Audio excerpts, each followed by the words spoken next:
ونستغفره ونؤمن به ونتوكل عليه ونعوذ بالله من شرور أنفسنا ومن سيئات أعمالنا من يهده الله فلا مضل له ومن يضلله فلا هادي له ونشهد أن لا إله إلا الله وحده لا شريك له ونشهد أن سيدنا وحبيبنا ومولانا محمدا عبده ورسوله أما بعد فأعوذ بالله من الشيطان الرجيم بسم الله الرحمن الرحيم ما يلفظ من قول إلا لديه رقيب عتيد صدق الله العظيم قال النبي صلى الله تعالى عليه وسلم مقام الرجل بالصمت أفضل من عبادة 60 سنة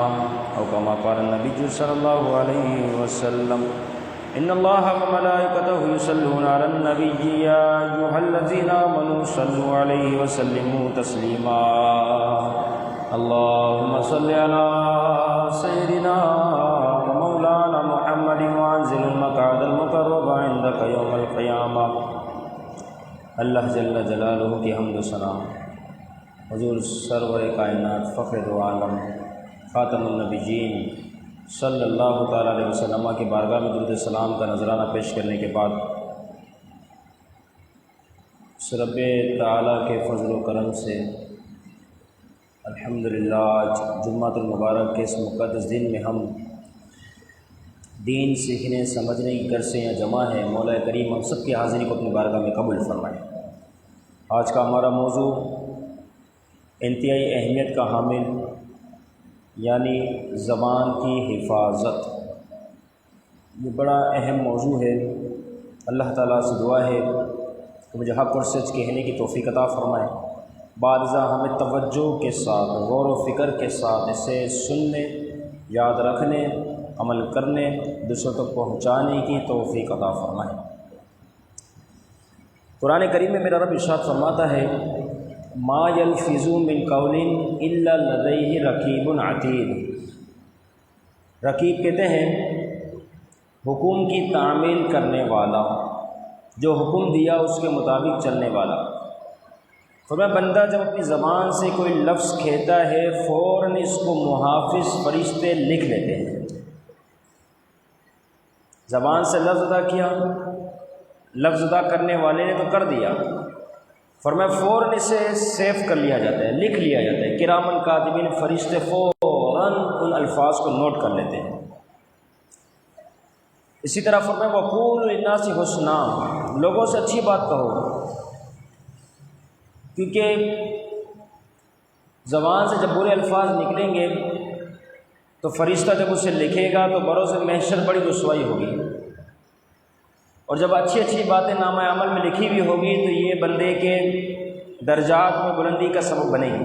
صرف میں اچھی بات کروں، نرم گفتگو کرنا، میٹھی گفتگو کرنا، میٹھے انداز میں بات کرنا، غصہ، سختی، ان تمام کاموں سے دور رہتے ہوئے اپنی گفتگو کو ان تمام خرافات سے بچاتے ہوئے نرمی کے ساتھ، سنجیدگی کے ساتھ، میٹھے انداز میں گفتگو کرنے والا شخص بآسانی اپنی منزل کو پہنچ جاتا ہے اور کامیاب ہو جاتا ہے۔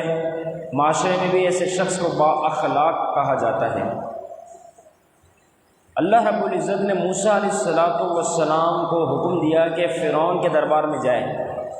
اب وہ فرعون تھا، اگرچہ وہ فرعون ہے، نافرمان ہے، ایمان لانا نہیں، اسے ہر حال میں عذاب کا مستحق ہے، لیکن میرے رب نے قیامت تک آنے والے لوگوں کے لیے ایک بات ارشاد فرما دی۔ چاہے کوئی شخص کتنے حد درمی میں، کتنا ہی غصے میں اور کتنا ہی تکبر میں کیوں نہ ہو، لیکن بات کرنے کا طریقہ سلیقہ میرے رب نے بیان فرمایا۔ فرمایا موسیٰ علیہ السلام جب تو ان کے پاس جانا تو کیا کرنا؟ فرمایا فَقُولَا لَهُ قَوْلًا لَيِّنًا، لین کہتے ہیں نرمی، مٹھاس، آہستہ آہستہ۔ کہ جب اس کے پاس جانا فرعون کے پاس، اس سے نرم لہجے میں گفتگو کرنا، نرم لہجے میں اس سے بات سمجھانا، قولا لینا، میرا رب فرما رہا ہے۔ اسی سے اب پتہ چلتا ہے کہ نرم لہجے میں کی بھی بات آسانی سے ذہنوں میں اتر آتی ہے۔ یہ نا جوش دکھانا، بہت زیادہ غصہ اس کا اظہار کرنا نہیں، فرمایا قولا لینا، نرمی کے ساتھ انہیں بات کرنا، لعلہ یتذکر، کہ یہ نرمی سے بات کرنا اس کا فائدہ یہ ہوگا شاید کہ وہ نصیحت کو قبول کر لیں۔ اور حقیقت یہی ہے، بااخلاق شخص ہوتا ہے، کام بگڑنے والا بھی اس کے اخلاق کی وجہ سے کام سنور جاتا ہے، دوسرا سامنے والا شخص اس کے اخلاق سے متاثر ہو کے اس کی بات مان لیتا ہے، اور اس کی غیر موجودگی میں بھی یہ بات کرتا ہے کہ اس کے اخلاق بڑے پیارے ہیں، حالانکہ اس کے لیے الگ سے کوئی پیسہ ٹیکس وغیرہ کوئی چیز نہیں ہے، تو آپ کی اپنی زبان ہے، آپ چاہے اس کو غلط استعمال کریں چاہے اس کو صحیح استعمال کریں۔ تو فرمایا لعلہ یتذکر، شاید کہ وہ نصیحت قبول کرے، او یخشی، شاید کہ وہ ڈرنے والا بن جائے، رب تعالیٰ سے خوف کھانے والا بن جائے۔ تو یہ ہے نرم زبان کا معاملہ۔ اب نرم زبان تو دور کی بات، بعض اوقات زبان ہی چلتی رہے، بولنا ہے تو چل رہی ہے زبان، نہیں بولنا تب بھی چلتی جا رہی ہے، یہ بھی بڑا وبال والا معاملہ ہے۔ یہ زیادہ گفتگو کرنا بڑا سخت عمل ہے، جیسے میں نے قرآن مجید کی آیت مبارکہ کا ترجمہ کیا کہ کرامن کاتبین موجود ہے، وہ تو ہر لفظ کو نوٹ کر رہے ہیں، چاہے آپ نے کسی کو ہنسانے کے لیے، کسی سے مذاق مستی کرنے کے لیے بیہودہ گفتگو کرنا، یہ وہ ساری باتوں کو یہ فرشتے لکھ رہے ہیں۔ بندہ اس بات پہ کبھی غور ہی نہیں کرتا کہ جو الفاظ میری طرف سے جاری ہو رہے ہیں اسے بروز محشر میرے سامنے نامہ اعمال کی صورت میں پیش کیا جائے گا، ما لا یغادر صغیرۃ ولا کبیرۃ الا احصاها۔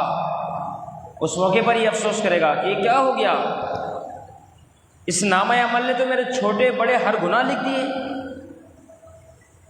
تو یاد رکھیں زبان کی حفاظت بہت ضروری ہے، اہم ترین چیز ہے۔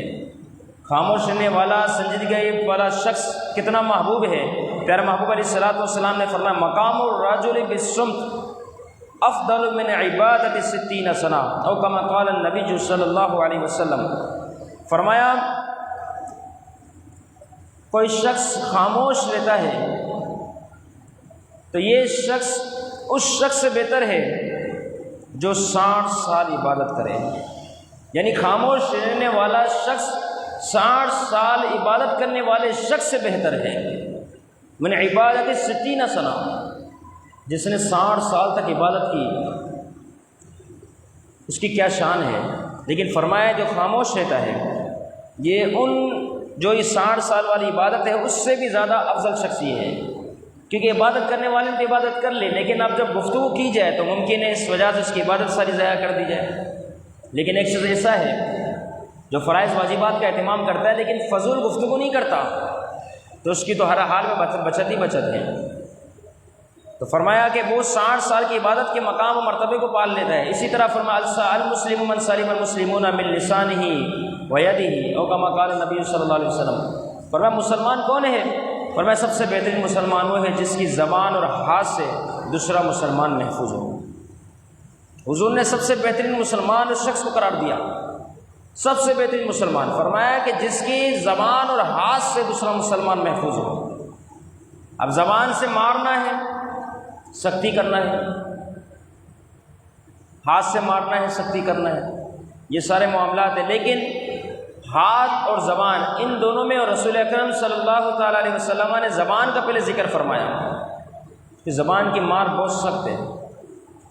ہاتھ کی مار کے معاملات الگ ہے، لیکن زبان کے معاملات کچھ اور، یا ہاتھ اٹھانے میں قوت کا سامنا کرنا پڑتا ہے لیکن زبان چلانے میں کوئی قوت نہیں، ہلتی رہے گی، چلتی رہے گی۔ اس لیے پیارا محبوب نے سب سے پہلے زبان کا ذکر فرمایا، پھر ہاتھ کا ذکر فرمایا۔ اسی طریقے سے زبان جو ہے اس میں اگر دیکھا جائے تو جتنی اذیت، جتنی تکلیف زبان کی وجہ سے کسی کو ہو سکتی ہے اتنی تکلیف ہاتھ کی وجہ سے نہیں ہو سکتی۔ زبان کا معاملہ اتنا سخت ہے۔ اسی طرح فرمایا کہ ہاتھ سے جب مارے گا بندہ تو اس کے لیے ممکن ہے کہ وہ قریب ہو تو بھی اس کو مار لگے، لیکن زبان کا وار دور تک چلا جاتا ہے، اس کے لیے مزید کے اسلحے کسی چیز کی ضرورت نہیں پڑتی، زبان چلتی ہے اثر دور تک پڑ جاتا ہے۔ تو فرمایا زبان کو اس لیے مقدم رکھا رسول اکرم صلی اللہ تعالیٰ علیہ وسلم نے کہ زبان اور ہاتھ کی حفاظت کرنے والا ہی اصل مسلمان ہے۔ اسی طرح ایک موقع پہ محبوب علیہ السلام نے فرمایا انسان جب صبح بیدار ہوتا ہے ہر روز سارے جسم کے اعضاء زبان سے منت سماجت کرتے ہیں، زبان سے عرض کرتے ہیں، کہتے تو آج پورا دن صحیح رہنا، اگر تو صحیح رہے گی تو ہم ٹھیک رہیں گے، اگر تو بگڑ جا راہ سے ہٹ جا تو اگرچہ بگڑے گی تو لیکن مار ہمیں پڑے گی۔ آپ دیکھیں نا زبان سے گالی گلوچ، زبان سے غیبت، تہمت، خرافات، بد اخلاقی، یہ سارے معاملات زبان سے ادا ہو رہے ہیں، لیکن جب لڑائی ہوتی ہے تو کیا زبان پکڑ کے کوئی مارتا ہے؟ زبان تو نہ محفوظ ہو جاتی ہے، جسم پہ مار لگتی ہے۔ اس لیے پیارے محبوب نے فرمایا کہ یہ زبان سے تو جسم کے سارے اعضاء پناہ مانگتے ہیں کہ تو صحیح رہنا، کیونکہ یہ جب پھسلتی ہے نا تو اس کا پھسلنا بہت سخت ہوتا ہے، آسانی سے بندے کو راہ سے ہٹا دیتی ہے۔ اب غلط کام اس کی طرف سے ہو رہا ہے لیکن اعضاء سارے مار کھا رہے ہیں، کبھی ہاتھ کو مار لگ رہی ہے، کبھی پاؤں کو، کبھی سر کو، کبھی چہرے کو، حالانکہ معاملہ تو کچھ اور ہی ہے۔ معاملہ تو یہ ہے کہ زبان نے کیا ہے لیکن اس کو کوئی نہیں مار رہا۔ تو اسی طرح جس طرح یہ اچھی ہے ذکر اللہ کے حوالے سے، عبادت کے حوالے سے، اسی طرح یہ سب سے بدترین بھی ہے، لہٰذا اس کی خوب حفاظت کیجیے۔ حکیم لقمان سے بادشاہ نے کہا کہ یہ بکری لو اور اس کو ذبح کرو، اور اس بکری میں چونکہ تم حکیم ہو، حکمت سے بھری ہوئی گفتگو، حکمت سے بھری ہوئی چال، حکمت سے بھری ہوئی تمہاری زندگی، یہ بکری لے جاؤ، اس میں جو تمہیں سب سے بہترین چیز نظر آئے 2 چیزیں لے آنا، اس کو ذبح کرو اور 2 چیزیں لے آؤ جو اس کے اندر کی تمہیں سب سے بہترین لگتی ہو۔ حکیم لقمان گئے اور ذبح کی بکری، اور اس کے بعد دل اور زبان لے کر آ گئے، بادشاہ کی خدمت میں پیش کر دی۔ یہ نہیں، بادشاہ نے اس کی طرف دیکھا کہ اچھا یہ ہے سب سے بہترین، بولا ہاں یہ سب سے بہترین۔ کچھ وقت کے بعد دوبارہ ایک بکری دی، اور اب بادشاہ نے کہا اب اسے ذبح کرو اور جو سب سے بدترین بری شے ہے 2 وہ لے آؤ۔ حکیم لقمان گئے، بکری کو ذبح کیا، اب کی بار وہی 2 چیز دل اور زبان لے کر بادشاہ کی خدمت میں حاضر ہوئے۔ اب جب بادشاہ نے دل اور زبان کو دیکھا تو کہا یہ کیا بات ہو گئی، یہ ہے تو بڑے حکیم لیکن کام انہوں نے غلط کر دیا۔ کام یہ غلط کیا کہ پہلے جب میں نے کہا سب سے بہترین تو دل اور زبان، اب کہا سب سے بدترین دل اور زبان، کہا کیا بات ہو گئی، پہلے یہ بہترین تھے اب یہ بدترین ہے، پہلے بھی یہ دل و زبان تھے اب بھی دل و زبان ہی ہے، یہ کیا معاملہ ہو گیا، کچھ دنوں میں اتنا معاملہ بدل گیا۔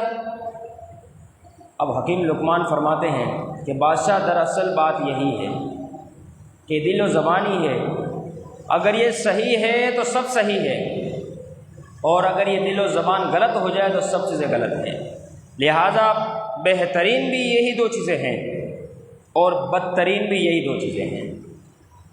تو یہی وہ باتیں ہیں کہ جن کے بارے میں فقہاء کرام نے خاص طور پہ فرمایا کہ ان باتوں کو کنٹرول کریں، زبان ہے نا اس کو روک روک کے بندہ چلائے، خوب احتیاط کے ساتھ فضول گوئی سے اجتناب کرے۔ آج ہمارا معاشرہ اس معاملات کے برعکس ہے، جگہ جگہ فضول گوئی کا معاملہ بہت زیادہ ہے۔ جاؤ ہوٹل میں 4 دوست جمع ہو گئے، آپ دیکھیں 1-1.5 گھنٹہ انہوں نے خرافات میں گزار دیا، اور یہی وہ 4 نوجوان ہیں جن کو کہا جائے تسبیح لے، اب 5 منٹ تسبیح پڑھے، اللہ کا ذکر کریں، نہیں آئیں گے اس طرف، لیکن برائی کی طرف فوراً پہل کریں گے، حالانکہ ایک ایک لفظ کو لکھا جا رہا ہے، جو زبان سے بات ادا کی جا رہی ہے اسے تو لکھا جا رہا ہے، لیکن بندہ بڑا اس چیز سے بے خوف ہے کہ بس زندگی ہے گزارنی ہے، وہ گزارو بغیر کسی خوف کے، الیاذ باللہ۔ پیارے محبوب علیہ السلام نے ایک موقع پہ تو یہاں تک فرما دیا تم مجھے 2 چیزوں کی ضمانت دو میں تمہارے لیے جنت کا ضامن ہوں۔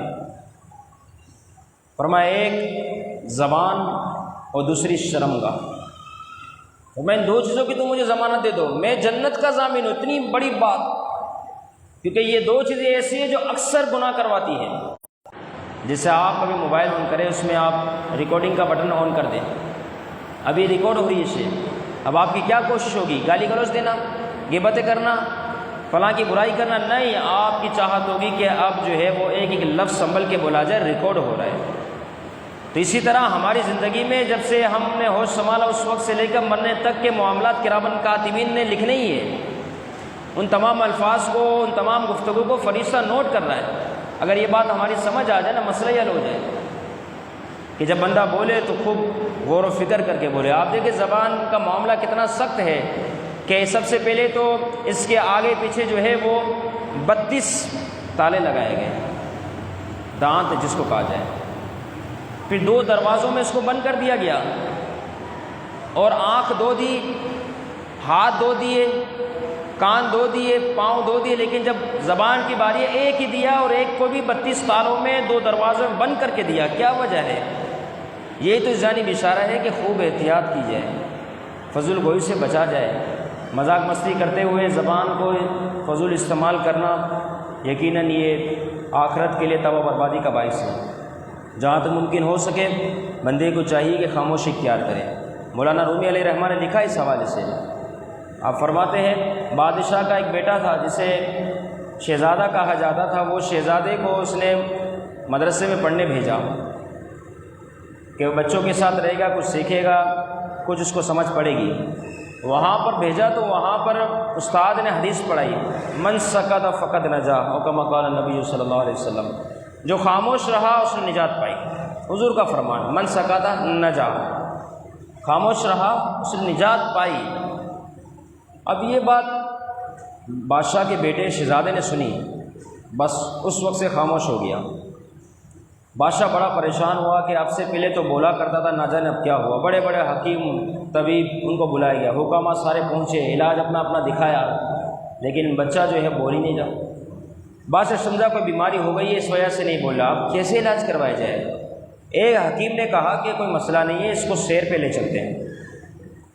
حکیم حکمت سے بھری ہوئی باتیں کرتے ہیں۔ اب انہوں نے کہا کہ چلو اس کو سیر پہ لے چلتے ہیں۔ بادشاہ کہتے ہیں سیر پر اس کا علاج ہوگا؟ ہاں، آپ اجازت دیں، ہم اس کو سیر پہ لے جاتے ہیں۔ سیر کرنے کے لیے لے گئے، سنسان جنگل ہے، ویران، بالکل خاموشی۔ شہزادے کو ایک پرندہ نظر آیا، اس نے پرندے کی طرف دیکھا، اس کے بعد کچھ ہی دیر میں دیکھا ایک شکاری آ رہا ہے۔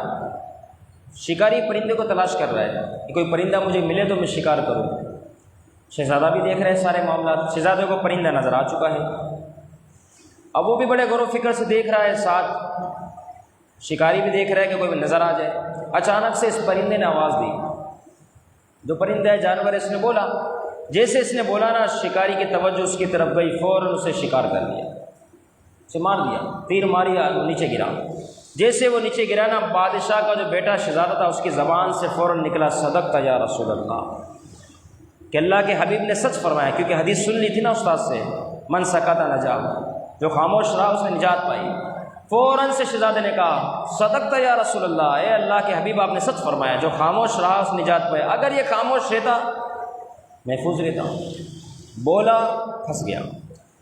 جیسے حکامہ جو حکیم ساتھ اتنے سارے موجود تھے، انہوں نے جب شہزادے کی زبان سے صدقت یا رسول اللہ مخارج کے ساتھ صحیح تلفظ کے ساتھ سن لیا، سمجھ گئے کہ بادشاہ کا بیٹا قصدن جان بوجھ کے خاموش ہوا ہے، بیماری کوئی اس کو نہیں۔ بادشاہ کے پاس جاتے ساری بات بتاتے ہیں کہ ہم نے تو اسی طریقے سے دیکھا۔ بادشاہ کہتا اچھا یہ قصدن خاموش ہے، جان بوجھ کے خاموش ہے، اس کا اب علاج کیا جائے گا۔ جلاد کو بلایا گیا، کہا اس شہزادے کو الٹا لٹکاؤ اور اسے کوڑے مارو۔ شہزادے کو الٹا لٹکایا گیا۔ اس کے بعد اس شہزادے کو کوڑا مارا۔ جیسے اسے ایک کوڑا لگا، ابھی لگنے کی دیر تھی صرف، جیسے اس کو کوڑا پڑتے اس نے پھر یہ کہا صدقت یا رسول اللہ صلی اللہ علیہ وسلم، اے اللہ کے حبیب آپ نے سچ فرمایا۔ مطلب کہ وہ پرندہ اس وجہ سے ہلاک ہوا، اس وجہ سے شکار ہوا کہ اس نے بولا تو وہ شکار ہوا۔ اور بادشاہ کا شہزادہ یہ کہتا ہے صدقت یا رسول اللہ، یعنی یا رسول اللہ آپ نے سچ فرمایا کہ میں نے اس پرندے کو دیکھو صدقت یا رسول اللہ کا، میں نے بھی بولا، میں بولا تو میں بھی ہلاک ہوا۔ تو یہ بولنا انسان کو کس قدر جو ہے نقصان پہنچاتا ہے، فضول گفتگو انسان کو کس طریقے تباہ برباد کرتی ہے۔ لیکن آج جو ہے اکثر ہم میں سے ایسے افراد ہیں جو فضول بولنے کو بڑا اچھا جانتے ہیں، اور وہ سمجھتے ہیں کہ فضول چرم زبانی جس کو کہا جائے، تیز گفتگو جس کو کہا جائے، کہتے ہیں یہ ایک فن ہے، جتنا ہو سکے تیز گفتگو کی جائے، چرم زبانی سے کام لیا جائے، اور اس طریقے سے اپنی بات سامنے والے سے منوائی جائے، نہ جانے کس کس قسم کے ذہن رکھنے والے۔ لیکن یہ بات یاد رکھے، جتنی گفتگو ہو رہی ہے وہ ساری سیو ہو رہی ہے، بس بندہ اس بات پہ خوب غور و فکر کرے، کیونکہ بنا دے گی تجھ کو باوقار خاموشی، بنا دے گی تجھ کو باوقار خاموشی۔ بڑا بندہ جو باوقار بن جاتا ہے خاموشی کی وجہ سے، سنجیدہ رہنے کی وجہ سے۔ بولنے والے شخص کی وہ عزت نہیں ہوتی جتنا خاموش رہنے والے شخص کی عزت ہوتی ہے، کہ کام ہوگا تو گفتگو ہوگی ورنہ خاموشی اختیار کی جائے گی۔ تو فرمایا بنا دے گی تجھ کو باوقار خاموشی، ہو جائے گا گر تو نا اختیار کی تو نے خاموشی، ہو جائے گا گر ذلیل تو اگر تو نے نا اختیار کی خاموشی، اگر خاموشی اختیار نہ کی تو یقیناً بندہ ذلیل و رسوا ہوگا، معاشرے میں بھی اس کے معاملات برے ہوں گے۔ کیونکہ ایک موقع تھا حضور علیہ السلام نے صحابہ نے پوچھا یا رسول اللہ من نجا، نجات کس میں ہے؟ آپ علیہ السلام نے زبان پکڑ کے ارشاد فرمایا اس کو قابو کرنے میں، زبان کو، اسی کے اندر نجات ہے کہ جتنا یہ چلے گی اتنے معاملات۔ انسان کو تو اشرف المخلوقات بنائے، بندہ یہ سوچے انسان کے علاوہ جتنی اللہ رب العزت کی مخلوق ہے کوئی بھی اپنے معافی ضمیر کو بیان نہیں کر سکتی، لیکن انسان کو یہ شرف عطا فرمایا کہ وہ معافی ضمیر کو بیان کرتا ہے، زبان سے گفتگو کرتا ہے، ہاتھ میں درد ہے، پاؤں میں درد ہے، کہیں کوئی زخم ہے، کہیں کوئی مسئلہ ہے، زبان اس کی ترجمانی کرتی ہے۔ تو انسان کو یہ شرف عطا کیا، لیکن انسان نے اس شرف کو آسانی سے کھو دیا کہ انسان اپنا شرف تو دیکھے کہ اشرف المخلوقات بنایا، تیرے دل میں جو ہے تو زبان سے بیان کر سکتا ہے، بتا کوئی اور مخلوق ایسی ہے جو اس طریقے سے کر سکے؟ لیکن اس کو ایسے معاملات میں لگا دیا کہ بچے کو ذرا چیز دینی ہے، اول تو دینی نہیں ہے، بس اس کو ڈرانے دھمکانے کے لیے بچے کو کہہ دیا کہ یہ کام کر لے تجھے چیز دوں گا، یہ تو جھوٹ ہو گیا۔ آپ علیہ السلام نے موقع پر ارشاد فرمایا جب بندہ جھوٹ بولتا ہے رحمت کے فرشتے اس سے 1 میل تک دور ہو جاتے ہیں۔ اس بندے نے کہاں سوچا کبھی؟ گھر کی عورتیں خاص طور پر، کہیں جانا نہیں ہوگا، بچے کو کہیں گے یہ کام کر لے باہر جانا ہے، حالانکہ جانا نہیں ہے، ان کو پتہ بھی جانا نہیں ہے، تو یہ سارا جھوٹ لکھا جا رہا ہے۔ اسی طرح کسی کو ہنسانے کے لیے بندہ جب جھوٹ بولتا ہے، حضور علیہ السلام نے فرمایا ویل لمن یحدث فیکذب لیضحک بہ القوم، اور کما قال نبی صلی اللہ علیہ وسلم، فرمایا خرابی اس شخص کے لیے جو بات کرے تو جھوٹ بولے اس وجہ سے تاکہ لیضحک بہ القوم، تاکہ قوم اس بات سے ہنسے، لوگوں کو ہنسانے کے لیے جھوٹ بولے۔ بعض اوقات نہیں کہا جاتا کہ گفتگو کرتے ہوئے کہا جاتا میں مذاق کر رہا تھا، یہ کیسی مذاق ہوئی، یہ تو جھوٹ ہو گیا۔ تو یہ مختصر معمولی سی بات ہے، لیکن انسان کے نامہ اعمال کو خراب کر دیتی ہے۔ فرمایا خرابی ہے، ہلاکت اس شخص کے لیے جو بات کرے تو اس وجہ سے کرے تاکہ لوگوں کو ہنسائے اور جھوٹ بولے۔ تو جھوٹ بولنے کے لیے بھی کوئی ہنسا رہا ہے نا، تو اس کے نامہ اعمال میں جھوٹا لکھا جا رہا ہے کہ یہ شخص جھوٹ ہے۔ اسی طریقے سے کوئی شخص ایسا ہے جو یہاں کی سنتے آگے کر دیتا ہے، حالانکہ اس کو خود نہیں پتہ بات کیا سچ ہے۔ مثال کے طور پر میں نے کسی کو کہا کچھ، اس نے یہ بات سنی، اس نے فوراً سوچے سمجھے تحقیق کیے بغیر آگے گفتگو کر دی۔ اس کے بارے میں پیارے محبوب علیہ السلام نے فرمایا کفا بالمرء کاذبا ان یحدث بکل ما سمع، او کما قال نبی صلی اللہ علیہ وسلم، فرمایا کسی شخص کے جھوٹا ہونے کے لیے اتنا ہی کافی ہے کہ ہر سنی سنائی بات کو آگے کر دیں، ہر سنی سنائی بات کو جو سنی آگے کلٹی کر دی۔ تو فرمایا یہ اس کے لیے جھوٹا ہونے کے لیے اتنا ہی کافی ہے۔ المختصر یہ کلام زبان کے حوالے سے بہت طویل ہے کہ زبان کس کس درجے میں حفاظت کی جائے، یہ چند خرافاتی جو معاشرے میں رائج ہے جس کے بارے میں آپ کو آگاہی دی گئی، لہٰذا بڑی احتیاط کریں دوست۔ اگر فیلڈ اور آس پاس کے لوگوں کے ساتھ جب بیٹھنا اٹھنا ہو تو بندہ کوشش کرے زبان کی حفاظت کرے، فضول گوئی سے بچے، کہیں ایسا نہ ہو کہ اس زبان کی وجہ سے، اس گفتگو کی وجہ سے ہماری پکڑ ہو جائے۔ آخر میں صرف ایک بات، اگر اس بات کو ہم نے گرا بنا لیا تو یقیناً ہم کامیاب ہو جائیں گے۔ طوطا پنجرے کے اندر موجود ہے، کوا اس کے پنجرے پر آتا ہے اور بیٹھتا ہے، اور کوا اس طوطے سے سوال کرتا ہے بتا تو قید کیوں ہے، میں تو آزاد ہوں، تو بھی اڑتا ہے میں بھی اڑتا ہوں، تو بھی پرندہ میں بھی پرندہ، اب بتائیے تو قید کیوں ہے؟ طوطا کہتا ہے مجھے تو نہیں معلوم، میں کیوں قید ہوں؟ کوا کہتا ہے تو قید اس وجہ سے میں تجھے بتاتا ہوں، اس کی وجہ یہ ہے کہ تو بولتا ہے اور میں نہیں بولتا، اتنی سی بات ہے۔ طوطا جو ہے عام طور پہ گھروں میں کیوں رکھے جاتے ہیں؟ اس کو سکھایا جاتا ہے، اس کو بولنا، پھر وہ بولتے ہیں، بندے خوش ہوتے بول رہے۔ تو کوے نے یہی اسے درس دیا کہ تو بولتا ہے اس وجہ سے قید ہے، میں نہیں بولتا اس لیے مجھے کوئی پکڑتا ہی نہیں، میں آزاد گھومتا ہوں۔ تو بولنے والا شخص ہر جگہ جگہ قدم قدم پر پھنستا ہے، بس وہ اتنا سمجھ لے۔ اور نہ بولنے والا شخص، خاموشی سنجیدگی اختیار کرنے والا شخص ہر حال میں محفوظ رہتا ہے۔ حکیم لقمان رحمہ اللہ نے ایک موقع پر ارشاد فرمایا کہ جب تک میں خاموش رہتا ہوں مجھے کبھی افسوس نہیں ہوتا، لیکن جب مجھے افسوس ہوا تو اس وجہ سے ہوا جب میں بولا، یعنی بولنے کی وجہ سے مجھے افسوس ہوا۔ جب بھی افسوس ہوا بولنے کی وجہ سے ہوا، خاموش رہنے کی وجہ سے مجھے کبھی افسوس نہیں ہوا۔ اللہ رب العزت ہمیں ان تمام باتوں پر عمل کرنے کی توفیق عطا فرمائے۔ وما علینا الا البلاغ۔